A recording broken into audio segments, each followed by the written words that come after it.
If you judge the success of your marriage on your happiness, what do you have when it's nothing but suffering? What you want to have in your marriage is, first and foremost, like a scrupulous honesty. And I don't just mean that you tell each other the truth, because you can be brutal with the truth. I mean the kind of honesty that's devoted towards thriving in love. You want someone, I think, in a relationship that you can spar with. Yes, she's a very nice type. You got types? Only you, darling. And it's partly because you have hard problems to solve. And if the person that you're with isn't willing to put forward their opinion, then you only have half the cognitive power that you would otherwise have. Hopefully you find someone who's interestingly different from you, like not so different that you can't communicate, then your interest stays heightened, and there has to be that tension in a relationship. If you want to have a staring contest with me, you will lose. Here's the key to a good relationship. It's not the only one, but watch your person carefully. And whenever they do something that you would like them to do more of, tell them that that was really good. And mean it. And it's not manipulative, because if it's manipulative, it won't work. It's like you have to say, wow, I'm so glad you did that. And you have to be precise.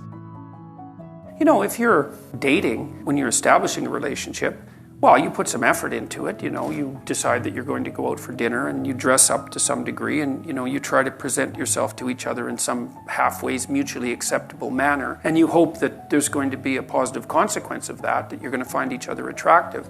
But then people somehow think that once they're married, that the same amount of effort isn't necessary, and that's wrong.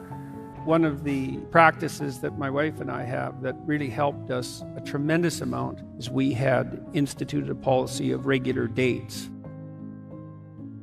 And that was at her impetus. I was resistant to the idea to begin with, but not for long.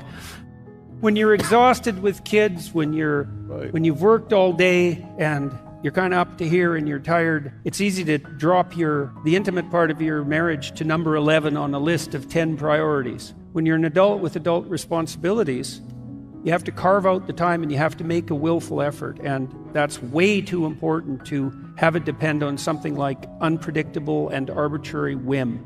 My rule of thumb, sort of derived from clinical observations, is that you need to spend 90 minutes a week with your partner talking.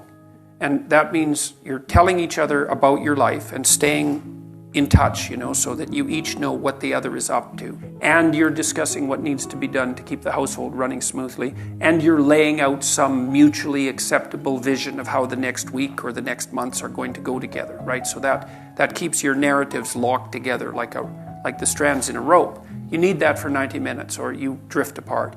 And you need to spend intimate time together at least once a week, and probably more like twice. And that has to be negotiated. And if you don't negotiate it, and if you don't make it a priority, then it won't happen.